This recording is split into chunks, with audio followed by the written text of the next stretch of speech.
Hello दोस्तों, स्वागत है आपका हमारे YouTube चैनल हानी वॉइस पर। मेरा नाम कोमल है, मेरी उम्र 20 साल है।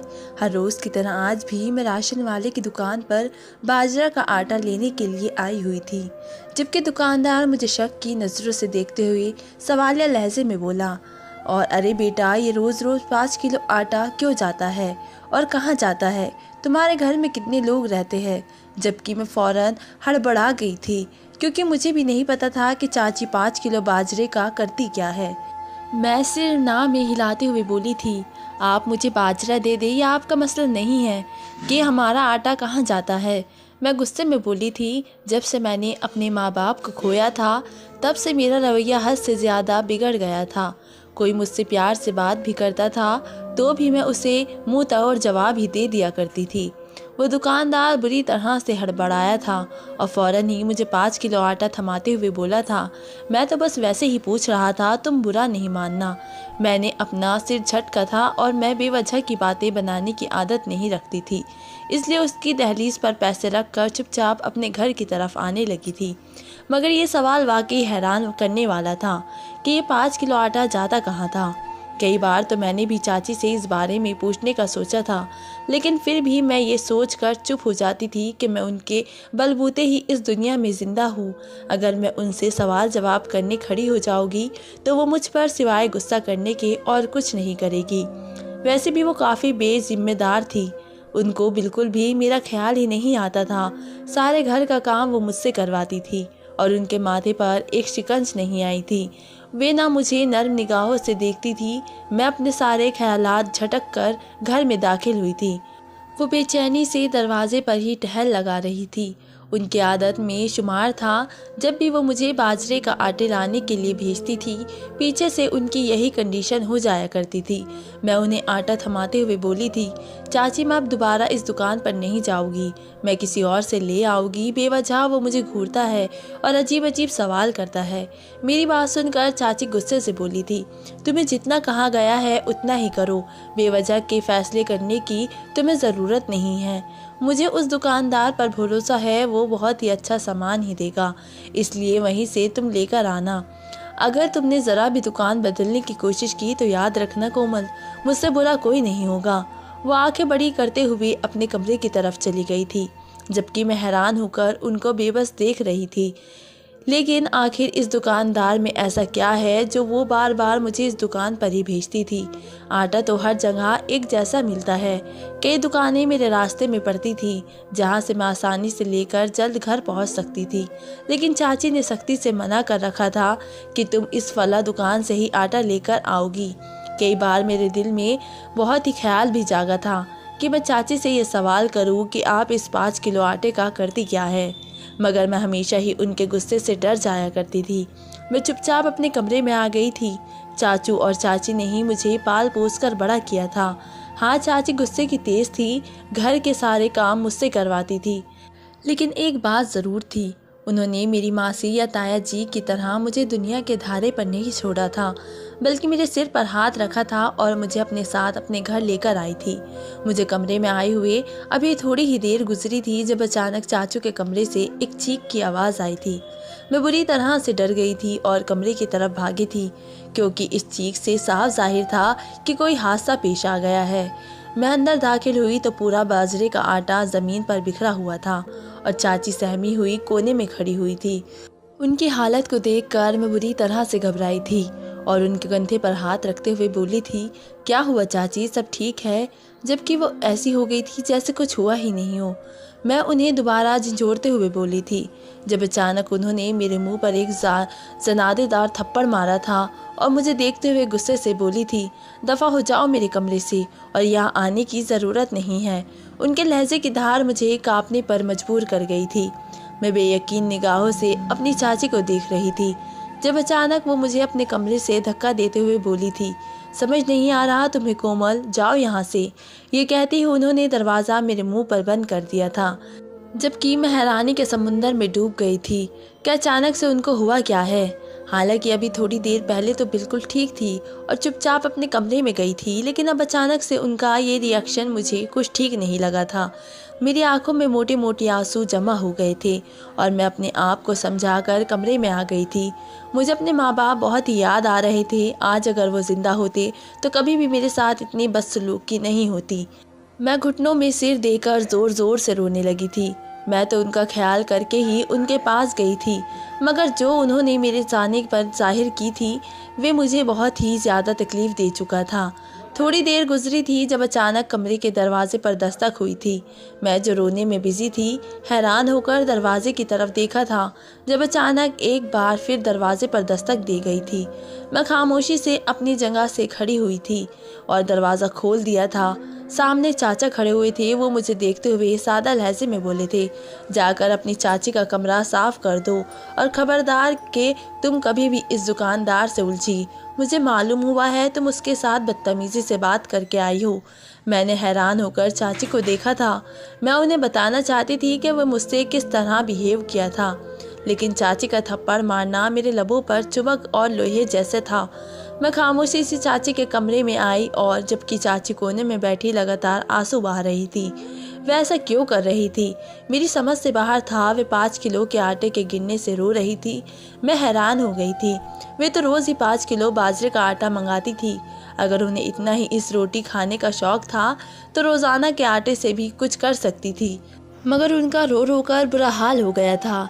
जबकि चाचा खामोशी से एक कोने में खड़े हुए थे।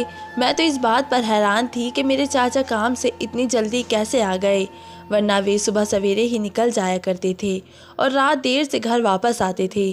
काफ़ी देर तक तो मैं इस आटे को साफ करती रही थी और फिर खामोशी से किचन की तरफ लौट गई थी, क्योंकि मैं समझ गई थी कि दोपहर का खाना चाचा अब हमारे साथ ही खाएंगे। इसीलिए मुझे जल्दी जल्दी सब काम निपटाने थे। चाची का हाल देखकर मुझे समझ आ गई थी कि वह अब कोई काम नहीं करेगी। उनकी हालत को देखकर ऐसा महसूस हो रहा था जैसे वे आटा नहीं बल्कि कोई इंसान गिर गया हो और उससे काफ़ी चोट लग गई हो। मैं अजीब कश्मकश में फंस गई थी कि ऐसा भी इस आटे में क्या था जो चाची इस तरह से रो रही थी। काफ़ी देर बाद दिमाग लड़ाने के बाद भी मेरे पास कोई जवाब नहीं मिला था। मैंने सारे बातों को साइड किया और अपना ध्यान काम में लगाकर जल्दी जल्दी खाना तैयार करने लगी थी। थोड़ी ही देर गुजरी थी जब अचानक चाचा किचन में आए थे और मेरी तरफ देखते हुए बोले थे, घर साफ कर लेना, मैं तुम्हारी चाची के साथ एक ज़रूरी काम के लिए जा रहा हूँ। तो तुम्हारी चाची का कहना है कि उनके 2 सूट भी प्रेस कर देना। मैंने सिर को हाँ में हिलाया था और चाचा को देखते हुए सवालिया लहजे में बोली थी, सब ठीक है ना, आप खाना खाएंगे? उन्होंने महज सिर को ना में हिलाया और वहाँ से चले गए थे, जबकि मुझे ये समझ नहीं आ रहा था कि उन्हें अचानक क्या हो गया है। महज एक आटा गिनना उन्हें इतनी ज़्यादा तकलीफ़ क्यों दे रहा है? आखिर इस आटे के पीछे कोई राज है या फिर कुछ और बात है? मैं यही सोच सोच कर हलकान होए जा रही थी। मैंने सिर्फ और सिर्फ अपने लिए खाना तैयार किया था और प्लेट में डालकर कमरे में आ गई थी। मेरा दिमाग घोड़े की रफ्तार की तरह काम करना शुरू हो गया था। कुछ सोचकर मैंने जल्दी जल्दी खाना बनाना शुरू किया था। चाचा और चाची घर से चले गए थे। अब घर के अंदर सिर्फ और सिर्फ मैं ही मौजूद थी। मैं किसी एहसास के तहत चाची के कमरे में आई थी। न जाने क्यों मेरे दिल में एक ख्याल पैदा हुआ था कि यकीनन इस आटे के पीछे कोई राज है जो चाची सबसे छुपा कर रखती है, और आज इस आटे का गिनना उन्हें कुछ और ही अंदेशा दे चुका था। यही सोचकर मैंने पूरे कमरे की तलाशी लेने लगी। बेशक ये एक गैर एतिकी काम था, मगर मेरे दिल में बहुत ही सवाल पैदा हो रहे थे। अगर आज मैं इस राज से पर्दा ना उठाती तो मैं सुकून से सांस भी नहीं ले सकती थी। बचपन से मेरी आदत थी, अगर कोई बात मुझे मालूम हो जाए और वे भी अधूरी तो मुझे बेचैनी हो जाती थी और ज़रूर इस राज का तो पता करके ही दम लिया करती थी। मगर मेरा पूरा कमरा तलाश कर लेना भी बेकार ही गया था, क्योंकि कमरे में ऐसा कुछ भी मौजूद नहीं था जो शक लगने वाला हो। मैंने खामोशी से अपना सिर झटक दिया था और चाची के कपड़े निकाल कर इस्त्री करना शुरू कर दिए थे, मगर अभी तक मेरे दिमाग में वही बातें घूम रही थी। मेरा आटा लेकर आना, फिर इस आटे का गिनना, चाची की दिल खराश चीख और फिर उनका मेरे मुंह पर थप्पड़ मारना। यहाँ तक तो सब ठीक था, मगर फिर उनका रोना मेरी समझ से बाहर था। चाचा हमेशा दिन के वक्त ही घर पर आते थे जब कोई बड़ा मसला पैदा हो जाता था, और यकीनन इस बाजरे के आटे के पीछे भी कोई बड़ी वजह थी। और उनके कपड़े प्रेस करने के बाद मैंने तुरंत आंगन साफ किया था और वहीं बैठकर सोच विचार करने लगी थी। शाम के 5 बजे तो चाचा चाची थके हुए घर पर दाखिल हुए थे। मैंने तुरंत दोनों के सामने पानी लेकर गई थी। दोनों के पाँव ही मिट्टी में अटे हुए थे। मैं हैरान हो रही थी कि ये लोग कहाँ गए थे, मगर मैंने कोई भी सवाल जवाब नहीं किया था क्योंकि चाची को बिल्कुल भी ऐसी बातें पसंद नहीं थी। उनका कहना था कि हम कुछ भी करें तुम कोई नहीं होती सवाल जवाब करने वाली, और इस बात का मैं भी बहुत ख्याल रखती थी क्योंकि वो मेरे माँ बाप थे, मैं उनकी माँ बाप नहीं थी। मैंने तुरंत उनके लिए पानी लाने के लिए चली गई थी। ठंडा पानी पीने के बाद चाची ने मेरी तरफ एक निगाह डाली थी और मुझे देखते हुए बोली थी, आज तो मैं तुम्हारी इस कोताही को माफ़ कर रही हूँ, लेकिन उसके बाद अगर तुमने दोबारा ऐसी कोई भी गलती करने की कोशिश की तो याद रखना कोमल, मैं तुम्हें माफ़ नहीं करूँगी, बल्कि इस घर से तुम्हें धक्के मार कर निकाल दूँगी। उनका अंदाज देखकर मैं बुरी तरह से चौंक गई थी और उन्हें देखते हुए सवालिया लहजे में बोली थी, क्यों चाची, मैंने क्या किया है? मेरा लहजा डरा सहमा था क्योंकि उन्होंने जिस अंदाज में मुझसे बात किया था वह मुझे बहुत ही अजीब लगा था। मेरे पूरे वजूद में कपकपी दौड़ गई थी। उन्होंने मुझे देखते हुए बहुत ही अजीब लहजे में बोला था, तुमने जिस तरह से उस दुकानदार से बात की है उसने हमें सब बताया है। ख्याल करना कोमल, मैं अब तुम्हारी तरफ से कोई शिकायत ना सुनूं। जबकि मैं बिल्कुल चुप थी। मैंने तो महज उसको यही कहा था कि ये तुम्हारा मसला नहीं है, तुम मुझे आटा दो। और ये बात चाचू और चाची को इतनी बुरी लग गई कि एक मेरी टांगें तोड़ने के लिए तैयार था और दूसरी मुझे घर से निकाल रही थी। मैंने चुपचाप सर झुका दिया था क्योंकि मैं इन दोनों के सामने ही ज़बान नहीं चला सकती थी। मैं उनके रहम और करम पर रह रही थी। अगर मैं ज़रा भी इन लोगों के खिलाफ जाती तो मैं ही अपने घर से बेघर हो जाती। वो मेरी तरफ देखते हुए बोली थी, जाओ जल्दी रात के खाने की तैयारी करो। इतना ज़्यादा थका देने वाला सफ़र था, मेरी कमर अकड़ गई है। ये कहकर वो कमरे की तरफ बढ़ गई थी जबकि चाचू भी उनके पीछे पीछे ही गए थे। मैंने उन दोनों की पीठ को गहरी निगाहों से देखा था। न जाने क्यों मुझे अब अपने चारों ओर खतरा महसूस हो रहा था। आखिर इस बाजरे के आटे के पीछे क्या वजह थी और वो दुकानदार उन लोगों के लिए कब से इतना ज़्यादा अहमियत रखने लगा था। हालांकि उसकी दुकान भी हमारे घर से काफ़ी दूर थी और चाचू और चाची की उसमें कोई ख़ास मिलना भी नहीं था, मगर अचानक से चाची का बाजरे का आटा मंगवाना शुरू कर देना और सख्ती से कहना कि उस दुकानदार से ही लाना मुझे ठिठकने पर मजबूर कर चुका था। फिलहाल मैंने अपना सिर झटका था और चुपचाप रसोई में जाकर खाना तैयार करना शुरू कर चुकी थी। वक्त धीरे धीरे गुजरता जा रहा था। अंधेरा ढलते ही चाचू और चाची की भूख चमक उठी थी और उन्होंने फ़ौरन ही मुझे खाना लगा देने का हुक्म दे दिया था। मैंने भी आखिरी रोटी डालकर जल्दी से दस्तरखान सजा लिया था और उन दोनों को खाने की दावत देकर वहीं उनका इंतज़ार करने लगी थी। हम लोगों के बीच लाख लड़ाई ही सही, मगर हम खाना एक दस्तरखान पर ही खाया करते थे। मैं चाची के बराबर में बैठी हुई थी और चाचू दूर जगह पर बैठे चाची से हल्की फुल्की बातें कर रहे थे। न जाने वो कौन सा सफ़र की बात कर रहे थे जिसमें ज़्यादातर एक बात ही शामिल थी कि बहुत दूर है, अब दोबारा पता नहीं कब जाना होगा, बस ऊपर वाला अब खैर ही करे। ये बोलकर वो चुप हो गए थे, जबकि चाची फ़ौरन बोली थी, ऊपर वाला तो खैर ही करेगा, बस आप अपनी इस भतीजी को समझा दे। अगर उसने उस दुकानदार के साथ दोबारा कोई भी बदतमीज़ी की तो मुझसे बुरा कोई नहीं होगा। मैं उसको किसी कीमत पर भी माफ़ नहीं करूँगी। मेरे घर में रहने वाले बहुत हैं। उनका अंदाज़ देखकर मैं झटपटा गई थी और वो मिन्नतें करते हुए बोली थी, चाची मैं वादा करती हूँ मैं अब किसी से बदतमीज़ी नहीं करूँगी। मैं समझी कि वो बेवजह हमारे परिवार में दखल करने की कोशिश कर रहा है। यह हमारे ज़ाती मामलों ने हमारे घर में कितने लोग रहते हैं। उसने जब ये पूछा तो मैं थोड़ा गुस्सा हो गई थी, लेकिन अगर आपको बुरा लग रहा है या फिर उन्होंने कोई शिकायत की है तो आगे से मैं ख्याल रखूँगी। जबकि चाची मुझे देखते हुए सख्त लहजे में बोली थी, आज के बाद अगर वो दुकानदार तुमसे कोई सवाल जवाब करता है या फिर तुमसे ज़्यादा पैसे भी मांगता है तो तुम वही करना जैसा वो बोले। खबरदार जो तुमने उसकी बात को टालने की कोशिश की, मुझसे बुरा कोई नहीं होगा। मैं अब चुप हो गई थी क्योंकि मैं समझ गई थी कि चाची के नज़दीक वो दुकानदार बहुत ज़्यादा अहमियत रखता है। हमारे बीच में अब कोई बातचीत नहीं हुई थी, बल्कि चुपचाप ही खाना खाया गया था और खाना खा लेने के बाद मैं सीधा अपने कमरे में आ गई थी। वो रात मेरे लिए काफ़ी बेचैनी भरी थी। हर पल मेरे दिमाग में चाचू और चाची की अल्फाज ही घूम रहे थे। उनका बार बार एक ही बात करना न जाने क्यों मुझे ठिठकने पर मजबूर कर रहा था। मैं इतना तो समझ गई थी कि ये राज इस दुकानदार से ही जुड़ता है। यकीनन उसको ही इस कहानी की असल वजह पता है। मैंने दिल ही दिल में ठान लिया था कि मैं अब असल हकीकत ही की तह तक ज़रूर पहुंचूंगी।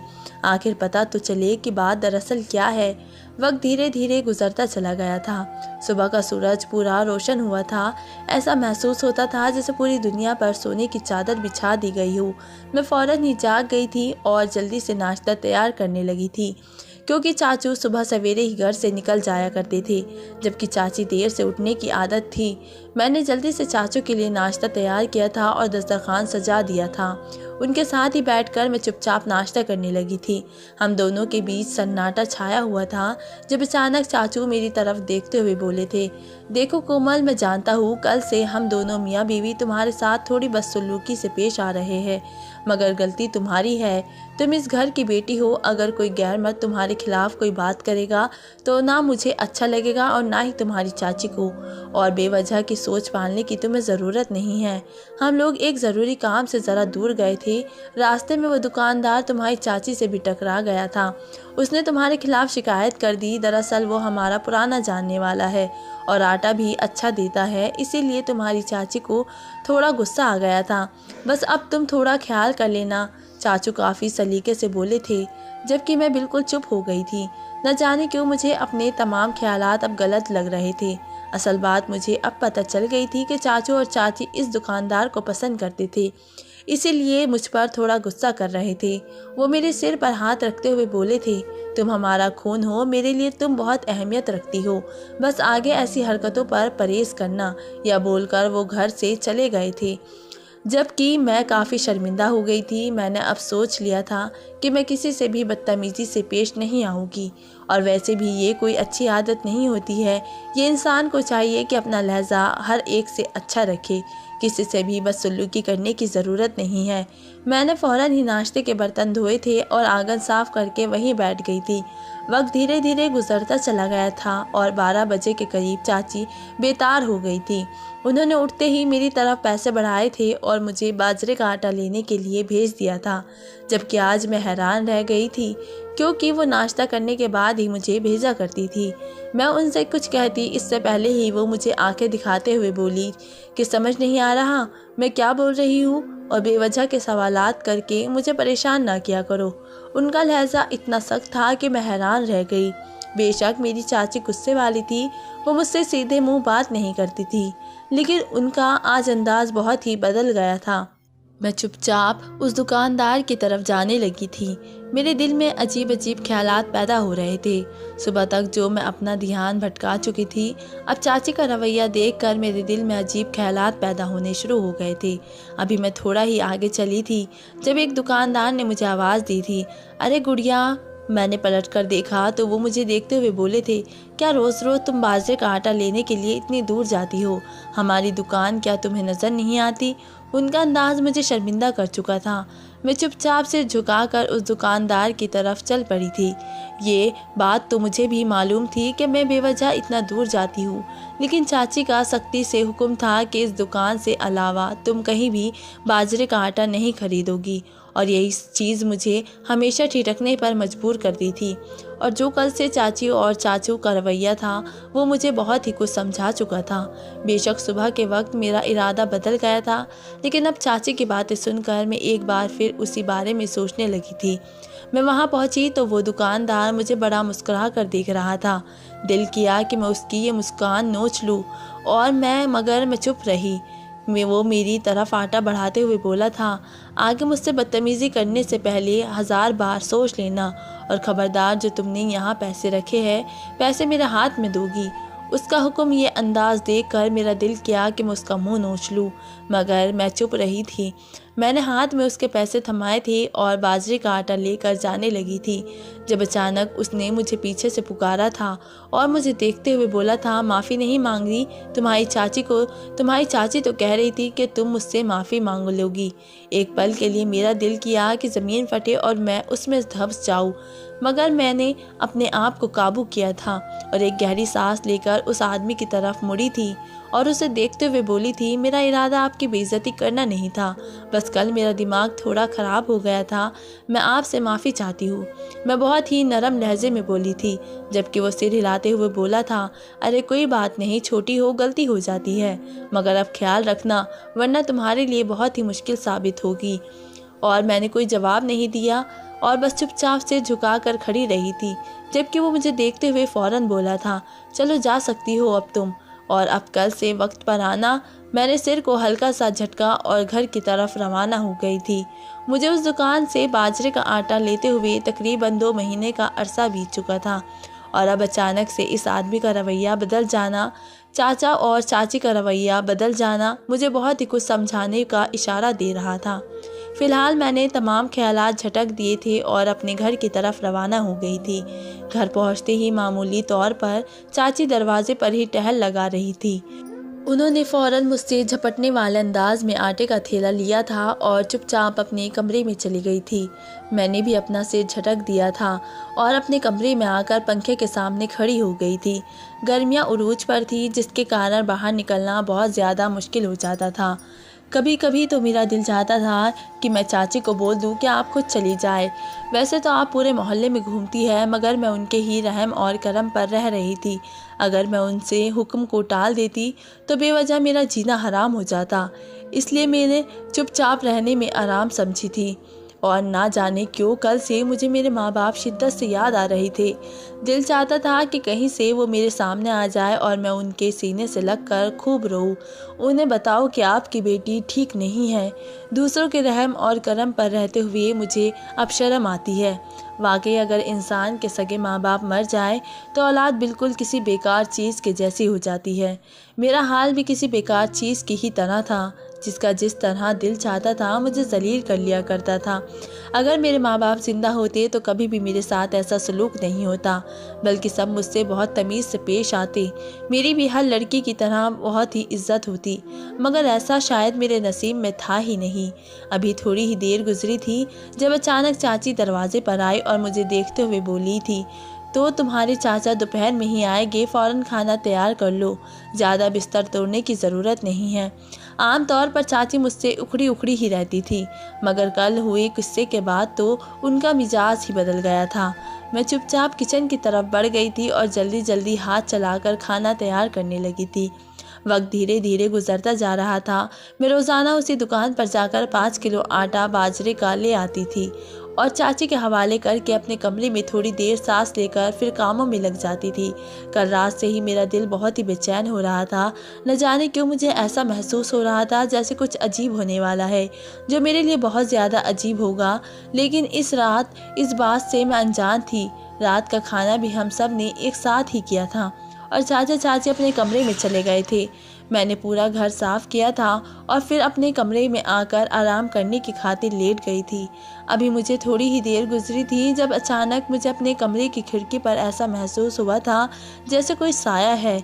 मैं हैरान हो गई थी। रात के 10 बज रहे थे। उस वक्त मेरी खिड़की पर किसका साया हो सकता था? मैं फ़ौरन अपनी जगह से खड़ी हुई थी। एक पल के लिए मुझे डर भी लगा था, कहीं कोई चोर तो नहीं आ गया, मगर मैं अपना सिर झटक दी। और हम इस इलाके में रहते थे, वो जगह बहुत ही अच्छी थी। यहाँ पर कोई भी गलत इंसान दाखिल नहीं हो सकता था। यहाँ की सुरक्षा बहुत अच्छी थी। मैं खिड़की के पास आई तो वहाँ पर मुझे ऐसा कोई भी शख्स नज़र नहीं आया था जिसे देखकर शक करती। मैं चुपचाप आकर अपनी जगह पर वापस लेट गई थी, मगर मैंने साफ तौर पर एक साया देखा था जो किसी इंसान का ही था। मगर मैंने अपना वहम समझकर इस बात को भूल गई थी और शायद यही मेरी सबसे बड़ी गलती साबित होने वाली थी। रात कतरा कतरा कर करके पिघल गई थी और अगली सुबह मामूली तौर पर हुई थी।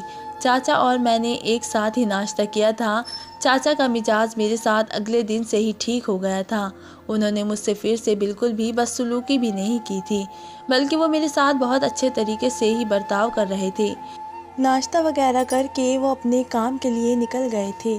12 बजे के करीब चाची जागी थी और हमेशा की तरह उन्होंने मुझे पैसे थमा कर दुकान की तरफ रवाना कर दिया था ताकि मैं 5 किलो बाजरे का आटा खरीद कर ला सकूं। एक लंबी दूरी तय करके मैं उस आदमी की दुकान पर पहुंच गई थी और खामोशी से उसकी तरफ पैसे बढ़ा दिए थे। मैं अब उससे कोई फालतू बात करती ही नहीं थी। अगर वो भी मुझसे कुछ बातचीत करता था तो मैं खामोशी से सर झुका दिया करती थी और उसकी हर बात का जवाब दे दिया करती थी। बाजरे का थैला पकड़कर मैं घर की तरफ निकल गई थी, लेकिन अचानक ही रास्ते में मुझे एक ज़ोर की टक्कर लगी थी। मैं ज़मीन पर गिरती इससे पहले ही मैंने अपने आप को काबू कर लिया था। मैंने हैरान होकर उस पत्थर को देखा था जो बिल्कुल बीचों बीच सड़क पर पड़ा हुआ था। मैंने सिर ना में हिलाकर बाजरे का आटा एक तरफ रखकर फौरन ही उस पत्थर को उठाकर एक तरफ को फेंक चुकी थी। अगर अभी मैं इससे टकरा सकती थी तो मेरे अलावा भी कोई और शख्स भी उससे टकरा कर गिर सकता था। मैं हमेशा से ही नरम दिल रही थी। जब से मेरे माँ बाप इस दुनिया से गए थे मेरे अंदर से चालाकी कहीं खो गई थी। मैं खामोशी से थैला उठाकर घर की तरफ ही आने लगी थी जब अचानक थैला नीचे से फट गया था और मैं बुरी तरह से परेशान हो गई थी। मगर अचानक मुझे थैले में अभी भी वज़न महसूस हुआ था। ऐसा लगता था जैसे कुछ अंदर मौजूद है। मैंने फ़ौरन थैला खोल कर देखा। जो चीज़ अंदर मौजूद थी उसे देखकर मेरी रूह कांपना शुरू हो गई थी। मैंने बेखौफ चीख कर उस थैले को अपने आप से दूर फेंक दिया था, क्योंकि उस थैले के अंदर मैं महज 8 साल की थी जब मेरे माता पिता का कार एक्सीडेंट में देहांत हो गया था। उसके बाद मैंने कभी उनकी शक्ल नहीं देखी थी। मैं उस दिन स्कूल जाना नहीं चाहती थी, लेकिन मम्मी ने ज़बरदस्ती मुझे स्कूल के लिए भेज दिया था। पीछे से वो दोनों नौकरी करने के लिए जाते थे। उस दिन मैं बहुत रोई थी। मम्मी के हाथ को पकड़कर मैंने खूब शिकवे किए थे कि आप मुझे बिल्कुल समय नहीं देती थी और बस आपको अपने काम से ही मतलब है। मैं आज का दिन आपके साथ गुजारना चाहती हूँ। जबकि मम्मी मेरे गाल पर हाथ रखते हुए प्यार से बोली थी, गुड़िया आज स्कूल चली जाओ, महीने के आखिर में तुम पापा और मैं घूमने के लिए पार्क जाएंगे। वो मुझे दिलासा दे रही थी और मैं उन्हें रोकने की कोशिश कर रही थी, मगर वो मेरी बात सुनने को तैयार ही नहीं थी। उन्होंने मुझे मामूली तौर पर तैयार किया था और वो स्कूल में वैन में मुझे बिठाकर रवाना कर दिया था। अभी मुझे स्कूल पहुंचने में कुछ देर हुई थी जब अचानक मेरे चाचू मुझे लेने के लिए स्कूल आ गए थे। मैं हैरान थी कि अचानक से उनको हुआ क्या है, मगर उनसे मिलते ही मुझे मालूम हो गया था कि मेरे मम्मी पापा इस दुनिया में नहीं रहे हैं। उनका देहांत हो चुका है और वो मुझे हमेशा के लिए भीड़ भाड़ वाली दुनिया में तना छोड़कर जा चुके हैं। मैं जब घर पहुंची तो आंगन में ही मेरे माता पिता की लाश रखी हुई थी।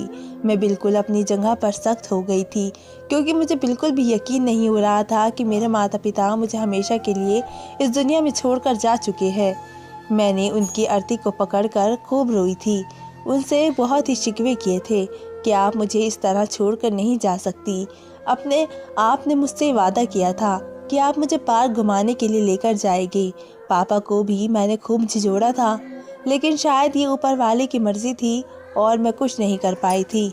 तमाम मामले तय हो चुके थे। अब मेरी जिम्मेदारी की बारी आई थी तो तमाम रिश्तेदारों ने साफ शब्दों में मुझे अपनाने से इनकार कर दिया था, क्योंकि इन सब का कहना था कि हमारा भी परिवार है, अगर मुझे कोई गोद ले लेता तो उसके लिए मुश्किलें पैदा हो सकती थी।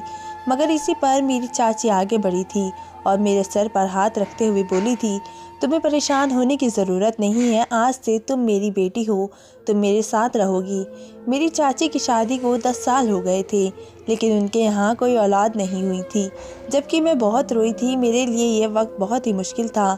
चाची मुझे अपने साथ अपने घर ले आई थी। मैंने 10 कक्षा तक शिक्षा हासिल की थी। इसी दौरान चाची ने मुझसे कोई काम नहीं करवाया था, बल्कि वो मुझे हमेशा यही कहती थी कि तुम अपनी पढ़ाई पर ध्यान दो, घर के काम हो जाएंगे। मगर अब जैसे ही मेरी 10 कक्षा पूरी हो गई थी, उन्होंने मुझे घर गृहस्थी में लगा दिया था। सारा घर मैं ही संभालती थी, जबकि चाची इधर उधर घूमती रहती थी और 2 महीने पहले से ही वो एक अजीब काम करने लगी थी। पहले दिन जब उन्होंने मुझे बाजरा लेने के लिए भेजा था तो उन्होंने यही बोला था कि तुम्हारे चाचा को बाजरे की रोटियां बहुत पसंद है, और मैं भी खुशी खुशी बाजरे का आटा लेने के लिए दुकान पर चली गई थी। चाची ने मुझे दुकान भी बताई थी और वहीं से लाने के लिए बोली थी। अब ये रोज़ होने लगा था, मगर चाची ने एक बार भी बाजरे की रोटियां नहीं बनवाई थी। और मैंने कई बार चाची से पूछा था, मगर वो हमेशा ये बोलकर टाल देती थी कि अभी वक्त नहीं है, फिर कभी बना लूँगी। मगर वो 5 किलो का आटा जाता कहाँ था। मैं चाहती थी कि मैं चाची से ये सवाल पूछूं, लेकिन मैं इतनी अहमियत नहीं रखती थी कि वो मुझे किसी भी सवाल का जवाब देती। धीरे धीरे उनका मिजाज काफ़ी ठंडा हो गया था और वो मुझे ज़्यादा मुंह लगाना भी पसंद नहीं करती थी, लेकिन रोज़ाना पाबंदी से वो 5 किलो आटा मंगाना कभी नहीं भूलती थी। आज वापसी पर जो अचानक मैंने पत्थर से टक्कर खाई थी, तो मैंने थैले को नीचे रख दिया था, जिसके कारण थैला फट गया था। मगर जो चीज़ उसके अंदर मौजूद थी वो देखकर मेरे रोंगटे खड़े हो गए थे। मुझे यकीन नहीं हो रहा था कि मेरी चाची इतना घिनौना काम कर सकती है। मैं उन्हें इतनी अच्छी महिला समझती थी, मगर आज उनकी असल हकीकत जानकर मेरा दिल उनसे बिल्कुल ख़राब हो गया था। एक पल के लिए मुझे डर भी लगा हुआ था कि चाची को मैं घर जाकर क्या बोलूँगी, मगर अचानक मेरी आंखों में आग के शोले आ गए थे और मैंने सोच लिया था कि मैं तमाम हकीकत उनके सामने खोल कर रख दूँगी। मैं कोई छोटी बच्ची नहीं थी, बल्कि 20 साल की एक जवान लड़की थी। मुझे हर तरह की बात मालूम थी, दुनिया किस तरह की है, हर एक चीज़ के बारे में जानकारी थी। मैं घर के अंदर दाखिल हुई तो रोज़ाना की तरह चाची दरवाजे पर ही ठहरी हुई थी, मगर आज मुझे खाली हाथ देखकर वो चौंक गई थी और मुझे देखते हुए सवालिया लहजे में बोली थी, कोमल आटा कहाँ है? उनका अंदाज निहायत सर्द था, जबकि मैं भी उन्हें देखते हुए गुस्से से ही बोली थी, चाची मुझे बिल्कुल भी उम्मीद नहीं थी कि आप इतनी गिरी हुई हरकत करेगी। मैंने हमेशा आपको एक अच्छी महिला समझा था, लेकिन आज आपकी असल हकीकत मेरे सामने आ गई है कि आप कितनी बड़ी जालिम हैं। आपने ये काम क्यों शुरू किया है, हालांकि आप जानती हैं कि ये सब कुछ गलत होता है। मेरी बात सुनकर चाची के चेहरे पर कई रंग आए थे और वो मुझे देखते हुए हड़बड़ा कर बोली थी, ये तुम्हारा मामला नहीं है, तुम क्या कहना चाहती हो? वह अचानक बात खोलना चाहती थी, मगर उन्होंने फ़ौरन बात को कवर कर लिया था। मैं उन्हें देखते हुए तमाम सच्चाई से आगाह कर चुकी थी। दरअसल उस थैले के अंदर एक काला सांप मौजूद था और उसके चारों ओर काफ़ी सारे तावीज़ मौजूद थे। मेरी चाची काला जादू करती थी, मगर वो काला जादू क्यों कर रही थी ये मेरी समझ से बाहर था। मैंने जब उन्हें हकीकत बताई तो उनके चेहरे के एक्सप्रेशन बदल गए थे और वो बुरी तरह से हड़बड़ा गई थी। मैंने उनका हाथ पकड़ लिया था और उन्हें देखते हुए नर्म लहजे में बोली थी, चाची मैं किसी को कुछ नहीं बताऊंगी। आपने मेरा उस वक्त साथ दिया जब पूरी दुनिया मुझसे जान छुड़ाना चाहती थी।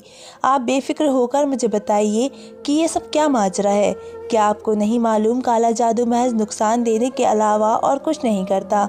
मेरी बात सुनकर चाची रोते रोते ज़मीन पर बैठ गई थी और मैं हैरान थी कि उन्हें क्या हो रहा था।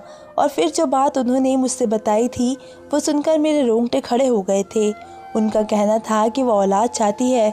कई साल उनकी शादी को गुजर गए हैं, मगर उनके घर औलाद पैदा नहीं हुई है। मैं भी एक वक्त बाद ब्याह करके अपने घर को चली जाऊंगी। पीछे से उनका क्या होगा? तुम्हारे चाचा का काम भी बहुत कम है। मुझे औलाद के साथ साथ दौलत की भी चाह है। इसी दौरान मेरा सामना उस दुकानदार से हुआ था। उसने मुझसे परिवार के बारे में पूछा था कि मेरे घर में कितने लोग रहते हैं, और जब मैंने उसे खुलकर तमाम बातें बताई तो उसने मुझे फ़ौरन काले जादू का मशवरा दिया था। उसका कहना था कि काला जादू 5 किलो बाजरे के आटे से किया जाएगा। वो रोज़ाना मुझे तावीज़ भेजेगा और आजकल वो मुझे कोई ना कोई जानवर भी भेजा करता था, जिसकी वजह मुझे सेवा करनी होती थी, और ये करने से ऊपर वाला खुश होगा और मुझे औलाद और धन दौलत से घर भर देगा। मैं अपनी चाची की बातें सुनकर फटी फटी निगाहों से उन्हें देख रही थी। वो ज़्यादा कुछ कहती इससे पहले ही मैंने बोला था, आपने ऐसा सोचा भी कैसे कि आपको ये सब कुछ कर कर कुछ मिल जाएगा और मैं आपको छोड़कर कहीं जाऊंगी? अगर मैं कहीं जाती भी हूँ तो मैं आपकी ही बेटी रहूँगी, आपसे मिलने के लिए आऊँगी। आपने काले जादू का सहारा लिया। आपको 2 महीने हो गए हैं ये काम करते हुए। क्या आपको औलाद हासिल हो गई है या फिर आपको धन दौलत मिल गई है? मेरे सवाल पर फिर उन्होंने सर को शर्मिंदगी से ना में हिलाया था, जबकि मैंने अफसोस से उन्हें देखा था। हमारे समाज का यही बात है, जब कोई काम नहीं हो रहा होता तो हम लोग काले जादू पर उतर आते हैं। मैं उनके कंधे पर हाथ रखते हुए नरम लहजे में बोली थी, ये सब ऊपर वाले का काम है। वही जानता है कि उसे किसे औलाद देनी है और किसे धन दौलत से घर भरना है। आप एक समझदार औरत है। अगर आप ऐसी बेवकूफ़ाना हरकतें करेगी तो आपसे नीचे लोगों का क्या होगा। अगर आप ऊपर वाले को एक मान कर उसे प्रार्थना करती तो कभी न कभी आपको औलाद भी मिल जाती और चाचा का काम भी अच्छा हो जाता। मगर चाची अभी भी देर नहीं हुई है। तौबा कर ले और इस काम से बाज आ जाए। न जाने क्यों मुझे वो आदमी फ्रॉड लगता है। अपना आटा बेचने के चक्कर में वो आपका नुकसान कर रहा है। मेरी बात सुनकर उन्होंने सिर झुका लिया था और वो शर्मिंदगी से लहजे में बोली थी, कई दिनों से मैं भी यही सोच रही थी कि मुझे कुछ हासिल तो नहीं हुआ, महज मेरे पैसे ही गए हैं। जबकि मैं उन्हें और समझाते हुए बोली थी, ये सब कुछ ठीक नहीं है, आप ये छोड़ दे। मेरी बात सुनकर वो खामोश हो गई थी और मेरे सामने ही उन्होंने सच्चे दिल से तौबा की थी कि वो अब आगे फिर से कभी ऐसा कोई गलत काम नहीं करेगी, बल्कि अपने हर फेल से बच जाएगी। मैं सबसे यही कहना चाहती हूँ कि काला जादू इंसान को महज नुकसान देता है, इसके अलावा और कुछ नहीं दे सकता। दोस्तों, वीडियो कैसी लगी? वीडियो अच्छी लगी हो तो कमेंट करके ज़रूर बताएं। वीडियो को लाइक करें और चैनल को सब्सक्राइब करें। मिलते हैं एक ऐसी ही वीडियो के साथ, तब तक के लिए धन्यवाद।